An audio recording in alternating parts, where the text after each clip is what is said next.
దేశ రాజధాని ఢిల్లీ కాలుష్యం తీవ్ర స్థాయికి చేరింది. ఓవైపు వాయు కాలుష్యం, మరోవైపు యమునా నదిలో విషపు నురగతో దేశ రాజధాని సతమతమవుతుంది.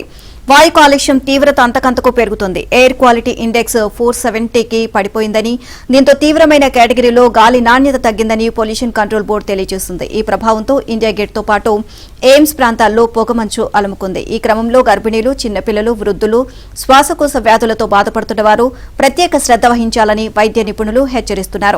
ఇక అవసరమైతే తప్ప బయటకు రావద్దని సూచిస్తున్నారు. ఆనంద్ విహార్, అశోక్ విహార్ ప్రాంతాల్లో రికార్డు స్థాయిలో 472 పాయింట్లు నమోదైనట్లు అధికారులు తెలియజేశారు.